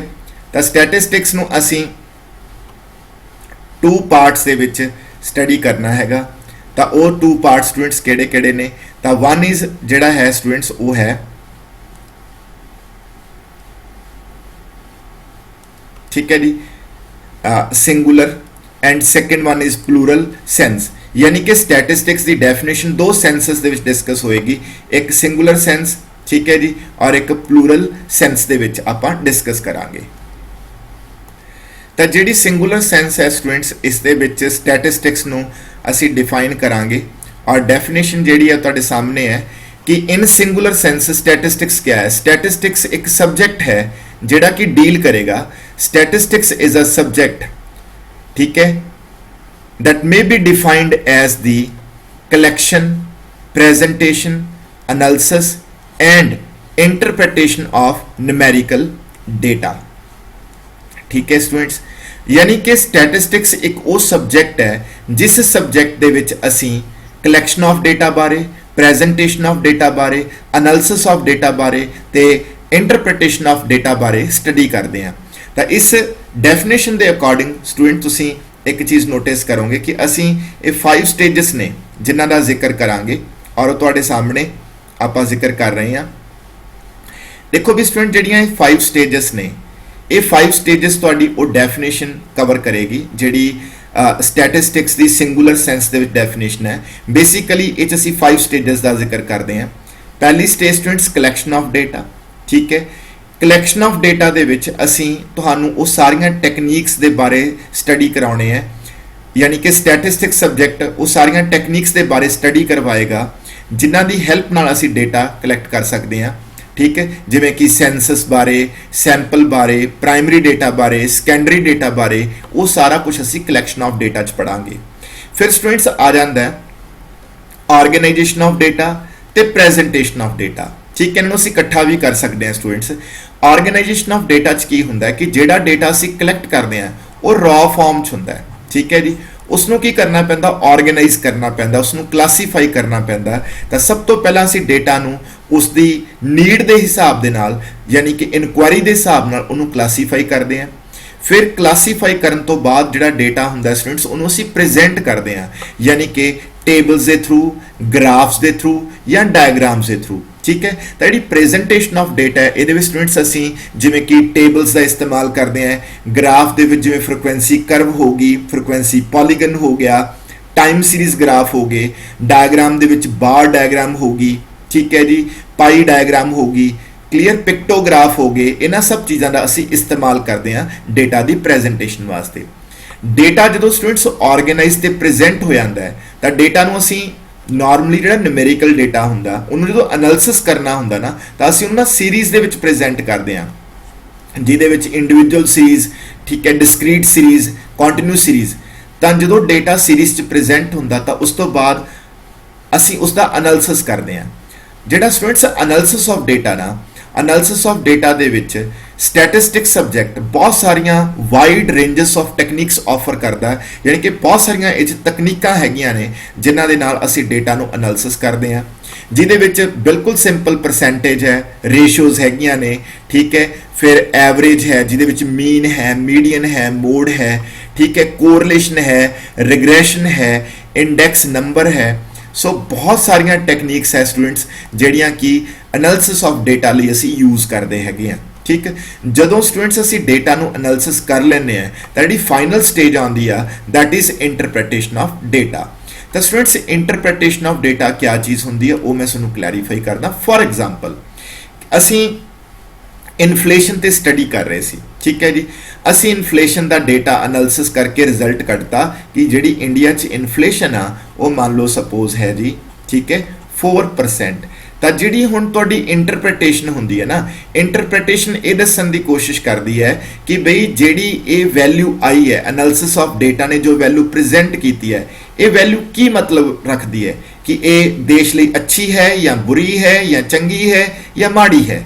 ਤਾਂ ਹੁਣ ਜਿਵੇਂ 4% ਇਨਫਲੇਸ਼ਨ ਹੈ, ਹੁਣ ਇੰਟਰਪ੍ਰੀਟੇਸ਼ਨ ਕੌਣ ਕਰੇਗਾ? ਇੰਟਰਪ੍ਰੀਟੇਸ਼ਨ ਕਰੇਗਾ ਐਕਸਪਰਟ, ਠੀਕ ਹੈ, ਜੋ ਸਬਜੈਕਟ ਐਕਸਪਰਟ ਆ। अगर मान लो सपोज कोई जिवें हुण इनफ्लेशन है तो इनफ्लेशन 4% आ तो ये अच्छी है या बुरी है, तो इकोनॉमिस्ट इसनूं ज़्यादा बैटर वे दे नाल दस सकदा है, दी इंटरप्रिटेशन कर सकदा है। जिवें कि नॉर्मली 4% इनफ्लेशन जिहड़ी है वो नॉर्मल है तो इनू वो बोलेगा कि नॉर्मल है जी, ठीक है, भी ये कोई बहुते बैड कॉन्सिक्वेंसिस नहीं हो सकते। बट यही जे इनफ्लेशन 14% होए तो ये इंटरप्रिटेशन क्या आएगी? ये इंटरप्रिटेशन आएगी कि it is dangerous and economy वास्ते बैड, बहुत ही मतलब बैड सिग्नल है, एक इस तरह की प्रॉब्लम है जो इकॉनमी नूं बहुत ही ज़्यादा नुकसान पहुंचा सकती है, ठीक है। तो इंटरप्रिटेशन ऑफ डेटा स्टूडेंट्स यही हुंदा है। नॉर्मली इंटरप्रिटेशन च असीं डायरैक्शन ते मैगनीट्यूड की गल करते हैं। डायरैक्शन का मतलब हुंदा स्टूडेंट्स कि डायरैक्शन दे विच जिवें स्टूडेंट्स तुहानूं मैं दसां कि भी कोई चीज़ फॉल कर रही है या राइज कर रही है, कोई चीज़ नैगेटिव या पॉजिटिव, ठीक है, किस तरह है तो उन्होंने इंटरप्रिटेशन दे विच असीं कवर करते हैं। तो ये लिए स्टूडेंट तुसीं क्या करियो, जो मैं कोरिलेशन टॉपिक के उपर कोई वीडियो असीं बनावांगे तो उत्थे तुसीं देखो कि मैं उस कोरिलेशन का जिहड़ा रिजल्ट आउंदा उहनूं किवें इंटरप्रेट करदा। तो इंटरप्रिटेशन बहुत इंपॉर्टेंट चीज़ होंदी है स्टूडेंट्स। तो ये 5 स्टेजेस सी स्टूडेंट्स जिहड़ियां असीं सिंगुलर सेंस डेफिनेशन दे विच स्टडी करते हैं, यानी कि असीं ये कह सकते हैं इन नटशैल कि भाई स्टैटिस्टिक्स एक वो सबजैक्ट है जो तुहानूं इस सारियां चीज़ां दे बारे, ठीक है, पढ़ाएगा, मतलब कवर करेगा। कलैक्शन ऑफ डेटा बारे, organization and presentation, analysis and interpretation of data बारे। तो ये सब चीज़ां दे करन वास्ते आ साडे कोल स्टैटिस्टिकल टूल्स हैगे है जो इस साइड लिखे हुए ने, ठीक है जी। तो हुण असीं स्टूडेंट जंप करांगे तुहाडी प्लूरल सेंस वाली डेफिनेशन दे उपर। तो जिहड़ी स्टूडेंट्स ये डेफिनेशन है प्लूरल सेंस, ठीक है जी, या स्टैटिस्टिक्स एज न्यूमेरिकल डेटा, यानी कि जो तुसी स्टैटिस्टिक्स नूं सिर्फ एक न्यूमेरिकल डेटा के तौर पर देखते हो तो वो बारे में हुण जिक्र करूँगा। तो देखो स्टूडेंट्स 2 डेफिनेशनस ने, जिहड़ी डेफिनेशन तुहानूं ठीक लगदी है तुसी वो कर सकते हो, ठीक है। पहली डेफिनेशन की बोल रही है जिहड़ी कि प्लूरल सेंस की गल कर रही है। जिवें सिंगुलर सेंस च आपां बेसिकली स्टैटिस्टिक्स नूं डिफाइन किया कि स्टैटिस्टिक्स वो सबजैक्ट है जिस दे विच आपां स्टैटिस्टिकल मैथड्स बारे पढ़ते हैं। तो इत्थे असीं गल करांगे कि स्टैटिस्टिक्स वो सबजैक्ट है जो न्यूमेरिकल स्टेटमेंट्स नाल डील करता है, ठीक है, कि statistics are numerical statement of facts in any department of inquiry placed in relation to each other। तो स्टूडेंट्स इत्थे जिहड़ी डेफिनेशन है गल की गई कि स्टैटिस्टिक्स होंदे आ वो न्यूमेरिकल स्टेटमेंट्स ने, न्यूमेरिकल स्टेटमेंट्स ऑफ फैक्ट्स जो फैक्ट्स नूं रिप्रजेंट करते हैं। फॉर एग्जांपल जिवें मैं कहदा कि इनफ्लेशन रेट जिहड़ी हैगी आ, इनफ्लेशन रेट महंगाई दी रेट जिहड़ी हैगी आ दैट इज हैगी आ 4%, ठीक है जी, clear. So this is the statistics, क्योंकि न्यूमेरिकल टर्म च है 4%। So this is a statistics जो कि एक फैक्ट नूं रिप्रजेंट करता है, जो कि दसदा कि इंडिया दे which on an average prices जिहड़े हैगे ने कमोडिटीज दे वो 4% दे नाल इनक्रीज कर रहे हैं एनुअली, ठीक है जी। तो उस तो बाद स्टूडेंट्स जिहड़ा आ वर्ड है ना department of inquiry, any department of inquiry, तो तुसीं इहदा मतलब स्टूडेंट्स ये समझना कि जो भी न्यूमेरिकल स्टेटमेंट होंदी आ वो किसी फील्ड नूं बिलोंग करूगी, किसी पर्टिकुलर प्रॉब्लम नाल रिलेट करूगी। ये नहीं हैगा कि तुसी कोई मान लो वैल्यू लिखती कि मान लो सपोज तुसी 22% लिखता, बस ऐ कहता कि 22%, बट ये 22% जिहड़ी न्यूमेरिकल फिगर आ ये किस नूं रिप्रजेंट करती है, जे नहीं दसोगे तो यूजलैस आ, डिपार्टमेंट ऑफ इनकुआरी तो ये पता चलता है कि जो भी तुसी फिगर रिप्रजेंट कर रहे हो, जो दे रहे हो, वो किस नाल रिलेटेड है। फॉर एग्जाम्पल जिवें मैं लिखदा कि इत्थे लिखदा कि पावर्टी, ठीक है, तो हुण सानू पता चल गया ना कि असी पावर्टी की गल कर रहे हैं और इंडिया दे विच मान लो सपोज 22% जिहड़ी पॉपूलेशन ऑफ पुअर है, यानी कि वो बिलो पावर्टी लाइन हैगी है। तो डिपार्टमेंट ऑफ इनकुआरी तो मतलब स्टूडेंट्स यही हुंदा है कि तुहानूं पता चल जाता है कि तुहाडी स्टडी किस दे रिगार्डिंग हैगी है। जिहड़ा नैक्सट वर्ड है students placed in relation to each other, इसका मतलब ये है कि स्टैटिस्टिक्स वो न्यूमेरिकल स्टेटमेंट्स ने जिहड़ियां न्यूमेरिकल स्टेटमेंट्स ऑफ फैक्ट्स ने जिन्होंने असी कंपेयर कर सकते हैं, ठीक है जी, जिन्हों का कंपैरिजन हो सकता, ठीक है, जिहड़ियां कंपेरेबल होंदियां ने उन्होंने ਇਹਦਾ मतलब ये है placed in relation to each other, मतलब कि उन्होंने असी कंपेयर कर सकते होइए, ठीक है जी। कंपैरिजन का मतलब स्टूडेंट जिमें कि एग्जाम्पल दिना मैं तुहानूं, जिमें एक कंसैप्ट है पर कैपिटा इनकम, ठीक है, पर कैपिटा इनकम या dynasty of population, dynasty of population. तो स्टूडेंट जेडे ये फिगर्स होंदियां ने, जिमें मान लो सपोज डायनेस्टी ऑफ पॉपुलेशन ले लो, एक सिटी एक्स आ एक वाई है, तो डायनेस्टी ऑफ पॉपुलेशन का मतलब होंदा कि पर स्क्वायर किलोमीटर कितनी पॉपुलेशन रह रही है, ठीक है। तो डायनेस्टी ऑफ पॉपुलेशन का फार्मूला होंदा है डायनेस्टी ऑफ पॉपुलेशन का कि जिन्नी किसी एरिया की पॉपुलेशन है तुसी उसनूं किस ते डिवाइड कर दो, उसके एरिया ते डिवाइड कर दो, एरिया इन स्क्वायर किलोमीटर, तो तुहाडे कोल डायनेस्टी ऑफ पॉपुलेशन आ जाएगी, जिस तो ये पता चलता है कि पर स्क्वायर किलोमीटर कितनी पॉपुलेशन है।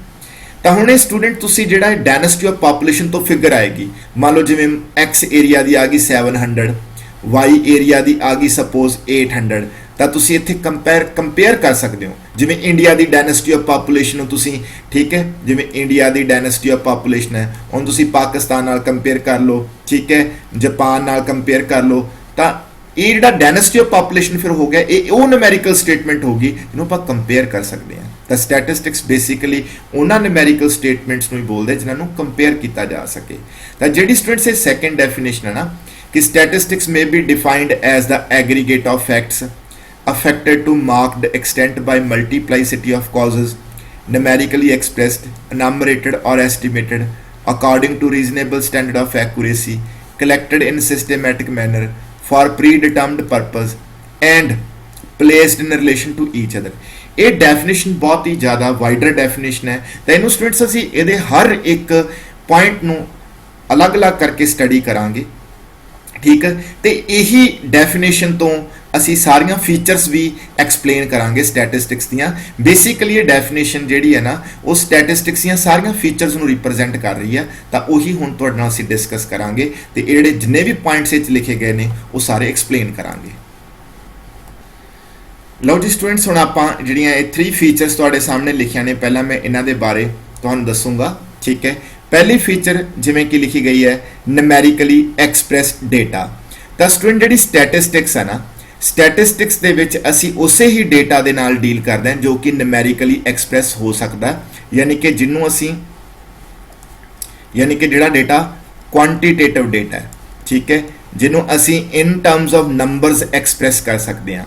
यानी कि स्टैटिस्टिक्स दे विच जिहड़ा क्वालिटेटिव डेटा हैगा उहदा कोई भी, ठीक है, जिहड़ा क्वालिटेटिव आसपैक्ट्स उन्हां दा कोई भी रोल नहीं है। यानी कि जिहड़ी चीज़ नूं आपां नंबर्स च एक्सप्रैस नहीं कर सकते वो स्टैटिस्टिक्स के स्कोप तो बाहर हो जाती है। स्टैटिस्टिक्स दे विच सिर्फ उही चीज़ां नूं असी इनकलूड करते हैं जिन्हां नूं असी numerically in terms of numbers express कर सकीए। तो हुण जिहड़े स्टूडेंट्स वो नंबर्स ने किसी भी चीज़ के रिगार्डिंग हो सकते हैं, वो नंबर्स अगली फीचर की कहते कि वो नंबर्स जिहड़े ने वो असी अनामरेट भी किए हो सकते हैं और एस्टीमेट भी किए हो सकते हैं। सो स्टूडेंट्स अनामरेशन ते एस्टीमेशन की चीज़ आ, तो सब तो पहला आप ये डिस्कस करिए। जिहड़ा वर्ड मतलब स्टूडेंट्स हुंदा अनामरेटेड, ਇਹਦਾ मतलब ਹੁੰਦਾ ਜਦੋਂ चीज़ ਨੂੰ ਅਸੀਂ कंप्लीटली काउंट करिए, ਇਹਨੂੰ ਕਹਿੰਦੇ ਨੇ कंप्लीट काउंटिंग, ठीक है। ਜਦੋਂ ਆਪਾਂ ਕਿਸੇ चीज़ की कंप्लीट काउंटिंग करिए, फॉर एग्जाम्पल स्टूडेंट्स एक टीचर है क्लास लै रहा है, तो वो क्लास के विच अगर मान लो सपोज उसका प्रिंसीपल ये पूछता कि किन्ने बच्चे प्रेजेंट है तेरी क्लास के विच, तो वो अगर वो नैचुरली बच्चों की क्वांटिटी थोड़ी होगी तो गिन के दस सकता है कि मेरी क्लास 'ਚ 15 बच्चे जिहड़े वो प्रेजेंट ने। ਤਾਂ ਇੱਥੇ ਆਪਾਂ ਕੰਪਲੀਟ ਕਾਊਂਟਿੰਗ ਕੀਤੀ ਆ, ਯਾਨੀ ਕਿ ਕੋਈ ਚੀਜ਼ ਛੱਡੀ ਨਹੀਂ, ਕੋਈ ਐਸਟੀਮੇਟ ਨਹੀਂ ਕੀਤਾ ਕਿ ਕਲਾਸ ਦੇ ਵਿੱਚ ਟੀਚਰ ਨੇ ਅੰਦਾਜ਼ੇ ਨਾਲ ਨਹੀਂ ਦੱਸਿਆ ਕਿ ਇੰਨੇ ਬੱਚੇ ਪ੍ਰੈਜ਼ੈਂਟ ਆ। ਉਹਨੇ ਕਿਉਂਕਿ ਡੇਟਾ ਥੋੜਾ ਸੀ ਤਾਂ ਉਹਨੇ ਉਹਨੂੰ ਕੰਪਲੀਟਲੀ ਕਾਊਂਟ ਕਰਕੇ ਦੱਸਤਾ ਕਿ ਬਈ ਇੰਨੇ ਬੱਚੇ ਪ੍ਰੈਜ਼ੈਂਟ ਨੇ, ਤਾਂ ਉਹਨੂੰ ਅਸੀਂ ਅਨਮਰੇਸ਼ਨ ਕਹਿੰਦੇ ਹਾਂ ਸਟੂਡੈਂਟਸ। ਯਾਨੀ ਕਿ ਜਿਹੜਾ ਤੁਹਾਡਾ ਨਿਊਮੈਰੀਕਲ ਡੇਟਾ ਹੈਗਾ ਉਹ ਅਨਮਰੇਟ ਵੀ ਕੀਤਾ ਜਾ ਸਕਦਾ, ਯਾਨੀ ਕਿ ਉਹਨੂੰ ਕੰਪਲੀਟਲੀ ਕਾਊਂਟ ਵੀ ਕੀਤਾ ਜਾ ਸਕਦਾ। ਤੇ ਜੇ ਕੰਪਲੀਟ ਕਾਊਂਟਿੰਗ ਪੋਸੀਬਲ ਨਹੀਂ ਹੈ ਤਾਂ ਉਹਦੀ ਕੀ ਕੀਤੀ ਜਾ ਸਕਦੀ ਹੈ, ਐਸਟੀਮੇਸ਼ਨ ਵੀ ਕੀਤੀ ਜਾ ਸਕਦੀ ਹੈ। ਤਾਂ ਐਸਟੀਮੇਸ਼ਨ ਦਾ ਕਨਸੈਪਟ ਕੀ ਹੈ ਸਟੂਡੈਂਟਸ, ਦੇਖੋ ਮੰਨ ਲਓ ਇੱਕ ਸਟੂਡੈਂਟਸ ਬਹੁਤ ਵੱਡਾ ਗਰਾਊਂਡ ਹੈ, ਠੀਕ ਹੈ। ਇਸ ਗਰਾਊਂਡ ਦੇ ਵਿੱਚ ਮੰਨ ਲਓ ਸਪੋਜ਼ ਕੋਈ ਸਪੋਰਟਸ ਇਵੈਂਟ ਹੋ ਰਹੀਆਂ ਨੇ, ਠੀਕ ਹੈ ਜੀ, ਕਲੀਅਰ, ਕੋਈ ਸਪੋਰਟਸ ਇਵੈਂਟ ਹੋ ਰਹੀਆਂ ਨੇ, ਤਾਂ ਬਹੁਤ ਸਾਰੀ ਕਰਾਊਡ ਹੈ ਜਿਹੜੀ ਉਹਨਾਂ ਸਪੋਰਟਸ ਇਵੈਂਟ ਨੂੰ ਦੇਖਣ ਆਈ ਹੋਈ ਹੈ। ਤੇ ਜੇਕਰ ਤੁਹਾਨੂੰ ਇੱਥੇ ਕੋਈ ਪੁੱਛੇ ਕਿ ਬਈ ਕਿੰਨੇ ਜਣੇ ਕਿ ਦਰਸ਼ਕ ਇਸ ਨੂੰ ਦੇਖ ਰਹੇ ਨੇ, ਕਿੰਨੀ ਕਰਾਊਡ, ਕਿੰਨੇ ਸਪੈਕਟੇਟਰਸ ਇਸ ਨੂੰ ਵਾਚ ਕਰ ਰਹੇ ਹੈ, ਤਾਂ ਤੁਹਾਨੂੰ ਉੱਥੇ ਅੰਦਾਜ਼ਾ ਹੀ ਲਗਾਉਣਾ ਪਏਗਾ। ਅਗਰ ਤੁਸੀਂ ਕੰਪਲੀਟ ਕਾਊਂਟਿੰਗ ਨਹੀਂ ਕਰ ਸਕਦੇ ਤਾਂ ਤੁਸੀਂ ਉੱਥੇ ਐਸਟੀਮੇਟ ਕਰੋਗੇ ਜੀ ਕਿ ਹਾਂਜੀ ਨੀਅਰ ਅਬਾਊਟ 35,000 ਦੇ ਆਸ-ਪਾਸ ਵੀ ਮਤਲਬ ਕਰਾਊਡ ਹੋ ਸਕਦੀ ਹੈ। ਤਾਂ ਹੁਣ ਇੱਥੇ ਤੁਸੀਂ ਸਟੂਡੈਂਟਸ ਐਕਚੁਅਲ 'ਚ ਨਹੀਂ ਕਾਊਂਟ ਕੀਤਾ, ਤੁਸੀਂ ਅੰਦਾਜ਼ਾ ਲਗਾਇਆ, ਤੁਸੀਂ ਇੱਕ ਐਸਟੀਮੇਟ ਲਗਾਇਆ। ਤਾਂ ਸਟੈਟਿਸਟਿਕਸ ਦੇ ਵਿੱਚ ਇਹ ਚੀਜ਼ ਅਲਾਉਡ ਆ ਕਿ ਅਸੀਂ ਐਸਟੀਮੇਟ ਵੀ ਲਗਾ ਸਕਦੇ ਹਾਂ ਨਿਊਮੈਰੀਕਲ ਫੈਕਟਸ ਦਾ, ਬਟ ਜਿਹੜਾ ਉਹ ਐਸਟੀਮੇਟ ਆ ਨਾ ਉਹ ਐਕੂਰੇਟ ਹੋਣਾ ਚਾਹੀਦਾ, ਯਾਨੀ ਕਿ ਉਸ ਐਸਟੀਮੇਟ ਦੇ ਵਿੱਚ ਇੱਕ ਰੀਜ਼ਨੇਬਲ ਸਟੈਂਡਰਡ ਆਫ ਐਕੂਰੇਸੀ ਹੋਣੀ ਚਾਹੀਦੀ ਆ। ਮਤਲਬ ਕਿ ਜਿਹੜਾ ਤੁਹਾਡਾ ਐਸਟੀਮੇਟ ਆ ਨਾ, ਜਿਹੜੀ ਤੁਹਾਡੀ ਐਸਟੀਮੇਸ਼ਨ ਹੈ ਉਹ ਨੀਅਰ ਟੂ ਕੀ ਹੋਣੀ ਚਾਹੀਦੀ ਹੈ ਵੀ, ਨੀਅਰ ਟੂ ਰਿਐਲਿਟੀ ਹੋਣੀ ਚਾਹੀਦੀ ਹੈ, ਨੀਅਰ ਟੂ ਐਕਚੁਅਲ ਫਿਗਰ ਹੋਣੀ ਚਾਹੀਦੀ ਹੈ। ਯਾਨੀ ਕਿ ਜਦੋਂ ਤੁਸੀਂ ਐਸਟੀਮੇਸ਼ਨ ਕਰੋਗੇ, ਜਦੋਂ ਤੁਸੀਂ ਐਸਟੀਮੇਸ਼ਨ ਕਰਨੀ ਹੈ ਸਟੂਡੈਂਟਸ, ਤਾਂ ਉਸ ਵਕਤ ਕੋਸ਼ਿਸ਼ ਕਰਨੀ ਹੈ ਕਿ ਜਿਹੜੀ ਐਸਟੀਮੇਸ਼ਨ ਦੇ ਰਿਗਾਰਡਿੰਗ ਐਰਰ ਹੈ ਉਹ ਐਰਰ ਜਿਹੜੀ ਆ ਉਹ ਮਿਨੀਮਮ ਰਵੇ। ਮਤਲਬ ਕਿ ਐਰਰ ਦਾ ਮਤਲਬ ਹੁੰਦਾ ਸਟੂਡੈਂਟਸ ਕਿ ਜਿਹੜੀ ਐਕਚੁਅਲ ਫਿਗਰ ਆ, ਐਕਚੁਅਲ ਫਿਗਰ ਤੇ ਜਿਹੜੀ ਤੁਹਾਡੀ ਐਸਟੀਮੇਟਡ ਫਿਗਰ ਆ, ਜਿਹੜਾ ਉਹਦਾ ਗੈਪ ਆ, ਦੈਟ ਸ਼ੁੱਡ ਬੀ ਮਿਨੀਮਮ, ਠੀਕ ਹੈ। ਤਾਂ ਜੇ ਮਿਨੀਮਮ ਹੋਊਗਾ ਤਾਂ ਜਿਹੜੀ ਐਕੂਰੇਸੀ ਆ ਉਹ ਹਾਈ ਹੋਊਗੀ। ਤਾਂ ਐਸਟੀਮੇਟਡ ਦੇ ਕੇਸ 'ਚ ਤੁਹਾਨੂੰ ਐਕੂਰੇਸੀ ਦਾ ਖਿਆਲ ਰੱਖਣਾ ਪਏਗਾ ਕਿ ਤੁਹਾਡਾ ਜਿਹੜਾ estimated should be accurate. Next feature ਜਿਹੜੇ ਸਟੂਡੈਂਟਸ ਹੈਗੇ ਨੇ ਉਹ ਆਪਾਂ ਡਿਸਕਸ ਕਰੀਏ।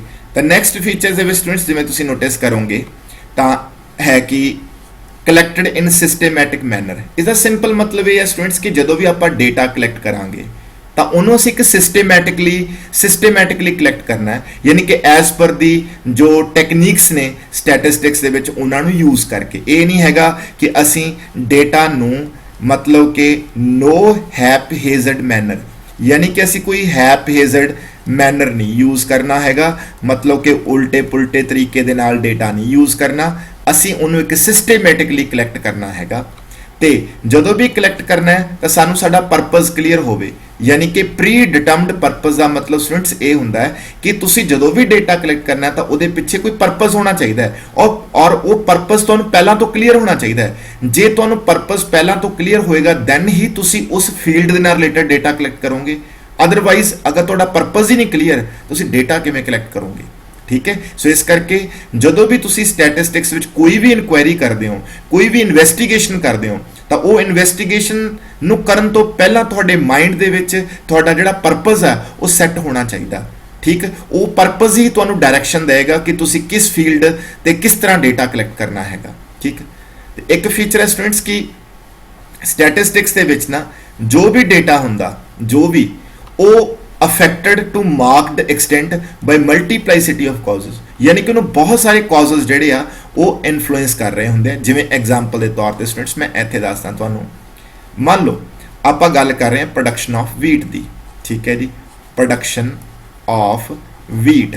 ਤਾਂ ਹੁਣ ਸਟੂਡੈਂਟ ਜਿਹੜੀ ਵੀਟ ਦੀ ਪ੍ਰੋਡਕਸ਼ਨ ਹੈ ਇਹ ਬਹੁਤ ਸਾਰੇ ਫੈਕਟਰਸ ਤੋਂ ਅਫੈਕਟਡ ਹੁੰਦੀ ਹੈ, ਠੀਕ ਹੈ। ਯਾਨੀ ਕਿ ਉਹਦੇ ਵਿੱਚ ਕਲਾਈਮੇਟ,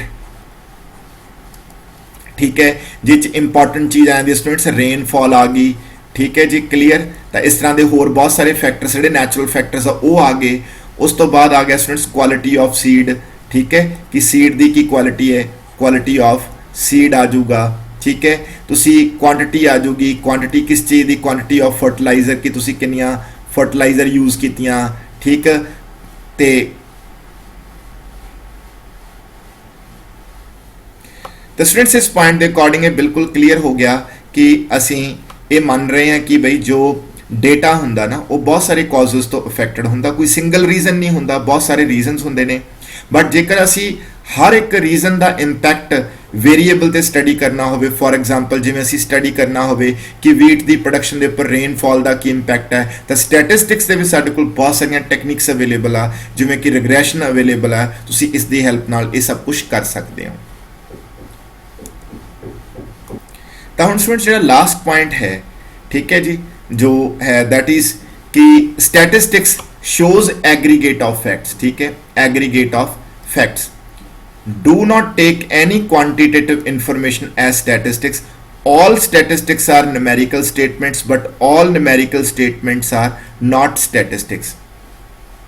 तो स्टूडेंट ਜਿਹੜਾ ਇਹ पॉइंट है, इसनों समझण ਦੇ ਲਈ मैं ਤੁਹਾਨੂੰ थोड़ी डिटेल देनी चाहूँगा कि ये की चीज़ हैगी है, और इस पॉइंट ਨੂੰ ਆਪਾਂ डिस्कस करते हैं, बट उस तो पहला एक हल्का जिहा पॉइंट डिस्कस कर लिए, और वो ये है स्टूडेंट्स कि जिन्ने भी तुहाडे कोले स्टैटिस्टिक्स होंदे ने वो कंपेरेबल होंदे ने, यानी कि उन्होंने असीं कंपेयर कर सकते होंदे आ, यानी कि उन्होंने असीं किसी जिवें इंडिया की पर कैपिटा इनकम नूं दूसरी कंट्री की पर कैपिटा इनकम दे नाल कंपेयर किया जा सकता है। तो स्टैटिस्टिक्स की खासियत की होंदी है, स्टैटिस्टिक्स वो न्यूमेरिकल स्टेटमेंट्स होंदियां ने जिन्होंने आपां कंपेयर कर सकते हैं।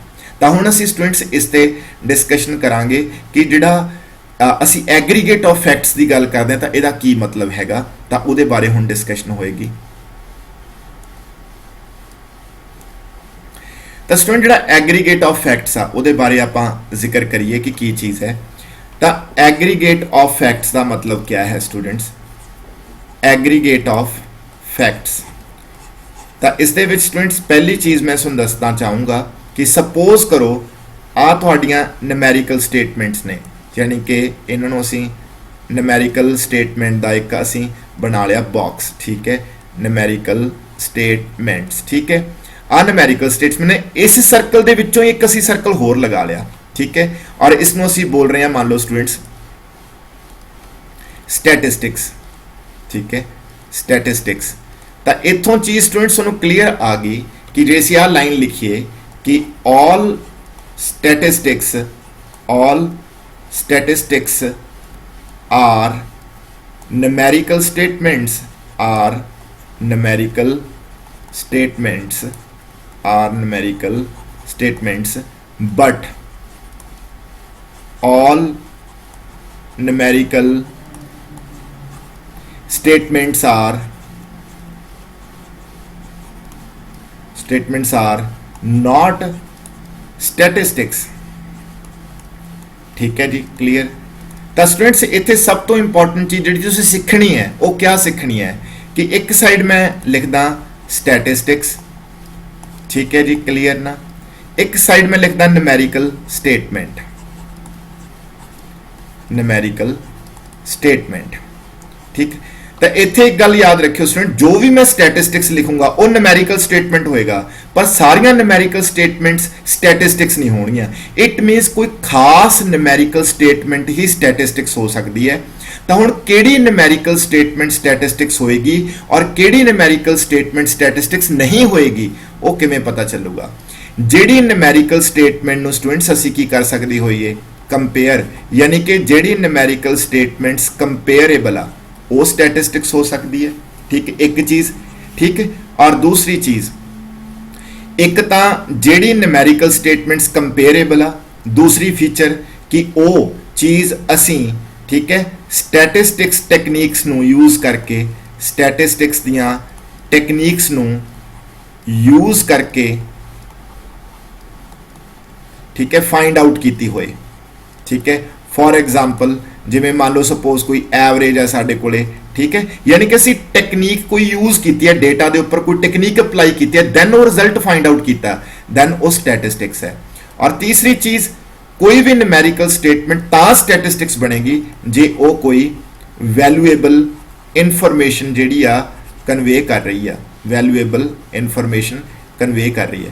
तो जिहड़ियां न्यूमेरिकल स्टेटमेंट्स ये सारे फीचर्स नूं कवर अप करनगियां, असीं उन्हां नूं ही स्टैटिस्टिक्स बोलना है, ठीक है। एग्जाम्पल स्टूडेंट्स, जिवें मैं इत्थे एग्जाम्पल देना चाहूँगा, जिवें कि मान लो सपोज तुहाडे कोल बर्थ रेट है, डेथ रेट है, ठीक है जी, पर कैपिटा इनकम हैगी आ, पर कैपिटा इनकम है, ठीक है जी, क्लियर। उस तो बाद सपोज तुहाडे कोल डेंसिटी ऑफ पॉपुलेशन है इन्फ्लेशन रेट